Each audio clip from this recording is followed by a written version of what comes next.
के तपाई पनि युट्युब अर्निङका बारे जान्न चाहनुहुन्छ? यदि चाहनुहुन्छ भने आजको यस भिडियोलाई तपाई सुरुदेखि लास्टसम्म हेर्न सक्नुहुन्छ। यस भिडियोमा म तपाईहरुलाई कसरी पैसा कमाउने युट्युबबाट के गर्नुपर्छ पैसा कमाउनका लागि, जुन सुरुको अवस्था हुन्छ, सुरु पहिले के गर्नुपर्छ, त्यसपछि के गर्नुपर्छ भन्दै लास्टसम्मको जति पनि अप्सन्सहरु छन्, जति पनि तरिकाहरु छन्, सम्पूर्णको बारेमा फुल डिटेल रूपमा जानकारी दिनेछु र युट्युबले 1000 भ्यू बराबर हामीलाई कति रुपैयाँ पैसा दिन्छ त्यो पनि बताउने छु र हामीले कुनै बेला कमाई पैसा भने त्यो पैसालाई हामी कसरी निकालेर आफू चलाउन सक्छौं, कहाँदेखि पैसा निक्लिन्छ, सम्पूर्ण कुराका बारेमा फुल डिटेल रूपमा तपाईहरुलाई म आफू स्वयंले अनुभव गरेको कुरा शेयर गर्दैछु। नमस्कार, मेरो नाम विकास नेउपाने र तपाईहरु हेर्दै हुनुहुन्छ टेक्निकल विकास च्यानल। आउनुस् सुरु गरौँ। सबैभन्दा पहिले म तपाईलाई कसरी पैसा कमाउने, के गर्नुपर्छ पैसा कमाउनका लागि त्यसका प्रोसेसहरु बताउँछु। सबैभन्दा पहिला तपाईले युट्युब च्यानल बनाउनुपर्छ। युट्युब च्यानल कसरी बनाउने भन्ने बारे तपाईलाई जानकारी छैन भने यो भिडियोको अन्त्यसम्ममा तपाईहरुलाई म जानकारी दिनेछु। सबभन्दा पहिले आफूले जान्नुपर्ने कुरो चाहिँ युट्युब च्यानल बनाउनुपर्छ सबैभन्दा पहिला। त्यसपछि भिडियो अपलोड गर्न थाल्नुपर्छ। भिडियो अपलोड गर्दाखेरि ख्याल गर्नुपर्ने कुरा भनेको चाहिँ कसै मान्छेसँग पनि कपी नभएको टाइपको भिडियो हुनुपर्छ।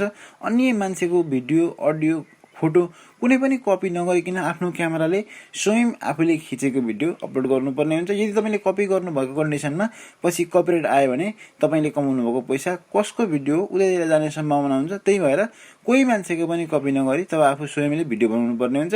कुनै ठाउँमा डुल्न जाँदाखेरि भिडियो खिच्न सक्नुहुन्छ, त्यो हाल्न सक्नुहुन्छ। कुनै ठाउँमा त्यस्तै खालको भिडियोहरु तपाईसँग छ भने त्यस्ता खालका सबै जस्तो भए पनि हाल्न सक्नुहुन्छ। जस त्यहाँ सेक्सुअल कन्टेन्ट हुनु हुँदैन र त्यसपछि समाज भड्काउने खालका गतिविधिका भिडियोहरु हुनु हुँदैन, कपी हुनु हुँदैन। त्यहाँदेखि बाहेक अरु जस्तो टाइपको तपाई भिडियो चाहनुहुन्छ सोही अनुसार भिडियो अपलोड गर्न सक्नुहुन्छ। तपाई गेमर बन्न चाहनुहुन्छ भने गेम खेल्दै गरेको भिडियो हाल्न सक्नुहुन्छ। कुनै कुरा सिकाउन चाहनुहुन्छ भने सिकाउँदै गरेको हाल्न सक्नुहुन्छ। कुनै गेमहरुको हाल्न चाहनुहुन्छ अथवा जेसुकै हाल्न चाहनुहुन्छ तपाई आफ्नो इच्छा अनुसार हाल्न सक्नुहुन्छ। भिडियो अपलोड गर्दै जानुपर्छ। केही दिन भिडियो अपलोड गरिसकेपछि सब्स्क्राइबरहरु केही 10 20 50 बढिसकेपछि तपाईले एडसेन्स अकाउन्ट बनाउनु पर्ने हुन्छ। यदि तपाईलाई एडसेन्स अकाउन्ट भनेको के हो भन्ने बारे जानकारी छैन भने एडसेन्स अकाउन्ट भनेको चाहिँ गुगलको एउटा प्लेटफर्म हो जसले चाहिँ विज्ञापन व्यवस्थापनको काम गर्छ। तपाई हामीले बुझ्नै पर्ने कुरा भनेको चाहिँ युट्युबले रियलमा तपाईलाई पैसा डाइरेक्ट दिने हैन। तपाईको भिडियोमा देखाएको विज्ञापनको आधारमा युट्युबले तपाईलाई पैसा दिन्छ अथवा भनौं युट्युबले भन्दा पनि पैसा चाहिँ एडसेन्स कम्पनीमा एड हुँदै जान्छ। एडभर्टाइज एडसेन्सले दिन्छ। तपाईले देख्नु भएको होला कतिपय भिडियो प्ले हुँदाखेरि 3 सेकेन्डको 5 सेकेन्डको स्किप गर्नुपर्ने विज्ञापनहरु त्यसरी आउँछ। कतिपय स्किप गर्न नमिल्ने खालका विज्ञापनहरु पनि आउँछन्। हो त्यो विज्ञापन आएबापत जसकोमा विज्ञापन आउँदैछ उसलाई पैसा जान्छ र तपाईले पनि पछि भिडियो बनाउनु भयो अपलोड गर्नुभयो भने तपाईको च्यानललाई मोनेटाइजेसन इनेबल भइसके पश्चात विज्ञापनको मद्दतले पैसा आउँछ। त्यसका लागि एडसेन्स कम्पनीसँग कनेक्ट रहनको लागि एडसेन्स अकाउन्ट तपाईले बनाउनुपर्छ। एडसेन्स अकाउन्ट कसरी बनाउने भन्नलाई तपाईलाई यदि जानकारी छैन भने यो भिडियोको अन्त्यसम्ममा म तपाईलाई केही हेल्प गर्नेछु। पहिला स्टेप बाइ स्टेप जाउँ। त्यसपछि तपाईले आफ्नो च्यानलमा 1000 सब्स्क्राइब वा 4000 घण्टा वाच टाइम कम्प्लिट 365 दिन भित्र बनाउनु पर्छ। 365 दिन भनेको रेगुलर आज च्यानल बनाउनु भयो, आजको च्यानल बनाएदेखि 365 दिन ठ्याक्कै त्यति दिन भित्र होइन। तपाईले यदि भिडियो हाल्न थाल्नुभयो 2 वर्ष भइसक्यो भिडियो हाल्न थालेको, 2 वर्ष भित्र जुनसुकै समयमा पनि 365 दिन भित्रमा चाहिँ तपाईको जम्मा 1000 सब्स्क्राइबर र 4000 घण्टा वाच टाइम कम्प्लिट भयो भने तपाईको च्यानल अन्डर रिभ्यूमा जान्छ अटोमेटिक। तपाईले केही गर्नु पर्दैन। त्यतिखेर अटोमेटिक अन्डर रिभ्यूमा गइसकेपछि युट्युब टिमले तपाईको भिडियो कस्तो खालको छ, तपाईको च्यानलमा कस्तो खालको भिडियो तपाईले हाल्नु भएको छ, तपाईले युट्युबको त्यो टर्म कन्डिसनलाई स्वीकार्नु भएको छ कि छैन, त्यही खालको भिडियो हाल्नु भएको छ कि छैन, कपी गर्नु भएको छ कि छैन, त्यो सबै थोक अटोमेटिक सुरुमा सिस्टमले हेर्छ कस्तो कस्तो छ भनेर। सिस्टमले हेरिसकेपछि फेरि कुनै व्यक्तिले युट्युब भित्र जुन काम गर्ने कर्मचारी हुन्छ उसले तपाईको च्यानललाई पुरा रिभ्यू गर्छ। जब रिभ्यूमा तपाईको च्यानल पास हुन्छ त्यसपश्चात तपाईको च्यानलको मोनेटाइजेसन इनेबल हुन्छ। मोनेटाइजेसन इनेबल हुनु भनेको चाहिँ एडभर्टाइजमेन्ट तपाईको भिडियोमा दिनु हो, त्यसलाई अलो गराउनु। अब जब इनेबल हुन्छ तपाईको पास हुन्छ युट्युब च्यानल चाहिँ त्यसपछि एडभर्टाइज सुरु हुन्छ मोनेटाइजेसन इनेबल भइसके पश्चात र जति एडभर्टाइज आउँछ सोही अनुसार तपाईलाई पैसा आउन थाल्छ। अब पैसा यदि तपाईले सुरु कमाउन थाल्नुभयो तपाईको मोनेटाइजेसन इनेबल भयो सुरुमा भने सुरुमा मोनेटाइजेसन इनेबल हुने बित्तिकै त्यो पहिलो महिना तपाईको कति कमाइ हुन्छ त्यो एडसेन्स अकाउन्टमा त्यो देखा पर्छ। जुन तपाई स्क्रिनमा देख्दै हुन्छ सोही अनुसार त्यहाँ अकाउन्टमा देखा पर्छ। यदि तपाईको $10 $20 $50 $100 जतिसुकै कमाइ होस्, यदि $5 मात्रै भयो भने तपाईलाई गुगलले कुनै पनि चिठी पठाउँदैन। तर यदि $10 भन्दा माथि तपाईको कमाइ पहिलो महिनामा भयो भने त्यो पहिलो महिनाको कमाइ जतिसुकै होस् $10 कट हो भने तपाईलाई एउटा गुगलले चिठी पठाउँछ जहाँ चाहिँ त्यो पत्रमा तपाईलाई गुगलको भेरिफिकेसन कोड पठाएको हुन्छ। त्यहाँनेरि तपाईलाई तपाईको लोकेसन कुन छ, एड्रेस कहाँ छ, त्यही एक्ज्याक्ट सुरुमा तपाईँले एडसेन्स एकाउन्टभित्र सेटिङ गर्दाखेरि आफ्नो लोकेसन, आफ्नो एड्रेस, पोस्टल कोड सबै थोक इन्टर गर्नुपर्छ र त्यहीँनेरि तपाईँलाई चिठी पठाउँछ, त्यो पत्र पठाउँछ र त्यो पत्रमा एउटा कोड हालेको हुन्छ, जुन कोड चाहिँ तपाईँले एडसेन्स एकाउन्टभित्र फेरि यहाँ हामीहरूले कुनै बेला कुनै फर्गेट गर्नु पऱ्यो, पासवर्डहरू कुनै बेला बिर्सिएर फर्गेट गर्नु पऱ्यो, जुन कोड आउँछ त्यस्तै कोड त्यहाँ पत्रको मद्दतबाट आउँछ र त्यो कोडलाई चाहिँ त्यहाँ हामीहरूले हालिसकेपछि लोकेसन भेरिफाई हुन्छ, हामीहरूको जुन आफ्नो एड्रेस हुन्छ त्यो भेरिफाई हुन्छ। त्यस पश्चात प्रत्येक महिना त्यो जब भइसक्छ त्यस पश्चात तपाईँले आफ्नो आइडेन्टिटी जुन नागरिकताको फोटोकपीहरू पनि त्यहाँदेखि स्क्यान गरेर फेरि एडसेन्स एकाउन्टमा हाल्नुपर्ने हुन्छ, त्यहाँदेखि सेन्ड गर्नुपर्ने हुन्छ। त्यस पछाडि नागरिकताहरू पनि भेरिफाई भइसकेपछि प्रत्येक महिना तपाईँ पैसा त्यहाँदेखि निकाल्न सक्नुहुन्छ। प्रत्येक महिना जति हुन्छ तपाईँको $500, $300, $200 जति हुन्छ तपाईँ निकाल्न सक्नुहुन्छ। यदि $100 भन्दा माथि भएको कन्डिसनमा, $100 भन्दा तल भयो भने तपाईँको पैसा निक्लिँदैन। र अब 1000 भ्यू बराबर कति रुपियाँ पैसा दिन्छ त भन्ने यदि तपाईँलाई कन्फ्युजन छ, त्यसको बारेमा पनि तपाईँ जानकारी लिन चाहनुहुन्छ भने युट्युबले 1000 भ्यू बराबर यति डलर एक्ज्याक्ट भनेर राखेको हुँदैन। भिडियोमा कति विज्ञापन आयो सोही अनुसार तपाईँको कमाइ हुन्छ।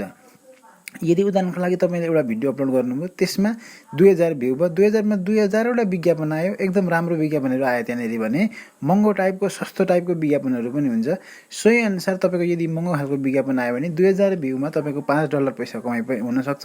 त्यसको मतलब 1000 भ्यूमा लगभग $2-2.5 पनि कमाइ हुनसक्छ। यदि 1000 भ्यू भयो, 1000 भ्यूमा एउटा पनि विज्ञापन आएन भने ₹1 पनि कमाइ नहुने खालको कन्डिसन हुन्छ। अब त्यो 1000 भ्यूमा यति नै एक्ज्याक्ट भन्न सकिँदैन, विज्ञापन कति आयो सोही अनुसार कमाइ हुने हो। युट्युबले टोटली रूपमा तपाईँलाई पैसा दिने होइन, एडसेन्सले विज्ञापन कति दियो तपाईँको भिडियोभित्र, कतिवटा विज्ञापन त्यहाँ चलो सोही अनुसार पैसा आउने हो। र जति पनि विज्ञापन आएको हुन्छ त्यसमध्ये 45% युट्युबले खान्छ र 55% तपाईँले पाउनुहुन्छ। त्यो 55% पाएको नै हिसाब चाहिँ एडसेन्स एकाउन्टमा आउँछ। भरे एडसेन्स एकाउन्टबाट फेरि आएको हिसाब जुन रिजल्ट आएको हुन्छ पैसा यति आएको छ भनेर त्यो घटेर कटिएर 45% जाँदैन। 45% युट्युबले लियोरी तपाईँको 55%लाई नै एडसेन्स एकाउन्टमा देखाएको हुन्छ।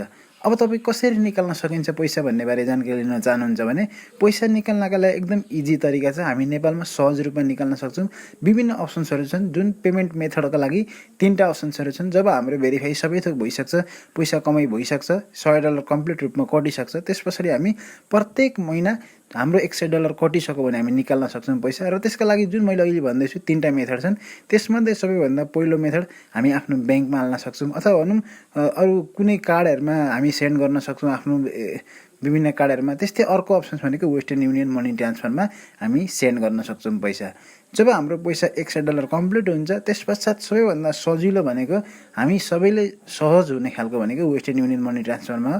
त्यसमा हामीहरूले आफ्नो एकाउन्ट बनाइसकेको हुन्छ सुरुमै। त्यसमा हामीहरूले खालि त्यहाँनिर पैसा जब आफ्नो पे हुन्छ वादेखि जुन रिफन्ड हुन्छ आफ्नो पैसा उपर आइसकेपछि त्यसलाई हामी सेन्ड गर्न सक्छौँ वेस्टर्न युनियनको मद्दतले। जब वेस्टर्न युनियनमा सेन्ड गर्छौँ त्यो 3टा अप्सनमध्ये वेस्टर्न युनियन क्लिक गर्छौँ। वेस्टर्न युनियनको एउटा जुन विदेशबाट पैसा कसैले पठाउँदा वा नेपालबाटै कोही साथीले कसैलाई पठाउँदाखेरि नम्बर हुन्छ, त्यो जेनेरेट भएर नम्बर आउँछ र त्यही नम्बर लिएर हामी कुनै दोकानमा जुन मनी ट्रान्सफर गर्ने खालका दोकान हुन्छन् जहाँ चाहिँ वेस्टर्न युनियनको पैसा दिन्छ त्यो दोकानहरूमा गएर त्यो नम्बर दिउँ भने त्यो नम्बरका आधारमा तपाईँलाई कति रुपियाँ पैसा छ सोही अनुसार तपाईँको डलर नेपालीमा कन्भर्ट भएर आउँछ र तपाईँ पैसा पाउन सक्नुहुन्छ। यसरी सहज रूपमा तपाईँ जुन दिन पनि चाहनुहुन्छ भने युट्युबबाट आएको पैसा वेस्टर्न युनियन मनी ट्रान्सफरदेखि सहज रूपमा लिन सक्नुहुन्छ। त्यसको मतलब एडसेन्सदेखि सहज रूपमा वेस्टर्न युनियनमा हामी नेपालमा पठाउन सक्छौँ र पैसा लिन सक्छौँ। र अब तपाईँलाई युट्युब च्यानल कसरी बनाउने भन्ने बारे जानकारी छैन भने जुन आई बटनमा लिङ्क आयो त्यसलाई हेरेर युट्युब च्यानल बनाउन सक्नुहुन्छ। कसरी बनाउने त्यहाँ मैले पुरा रूपमा जानकारी दिएको छु तपाईँलाई। र युट्युब सम्बन्धी अन्य टिप्सहरू तपाईँलाई यदि चाहिन्छ भने फेसबुकमा टेक्निकल विकास लेखेर सर्च गर्नुहोला, मेरो पेज आउँछ। त्यो पेजमा तपाईँ इनबक्स गर्न सक्नुहुन्छ। तपाईँलाई कुनै पनि किसिमको समस्या आयो भने म जुनसुकै समस्याको पनि तपाईँको समाधान गर्ने कोसिस गर्नेछु। र म तपाईँहरूलाई जतिखेर पनि एक्टिभ हुन्छु, अनलाइन हुन्छु, जतिखेर पनि तपाईँहरूले मेसेज गर्नुभयो भने जुनसुकै समस्याको समाधान पनि युट्युब सम्बन्धी टेक्नोलोजी सम्बन्धीको जानकारी दिनेछु। त साथीहरू तपाईँलाई मेरो भिडियो कस्तो लाग्यो, राम्रो लाग्यो भने मेरो च्यानललाई सब्सक्राइब गरिदिनु होला, सँगै रहेको बेल आइकनलाई क्लिक गर्न नभुल्नु होला ताकि भविष्यमा अपलोड हुने कुनै पनि भिडियोको नोटिफिकेसन अप टु डेट तपाईँको मोबाइलमा आइपुगोस्। हवस् त आजलाई बिदा दिनुहोस्। नमस्कार। आजको दिन तपाईँहरूको एकदम शुभ बितोस्। जय नेपाल, शुभ दिन।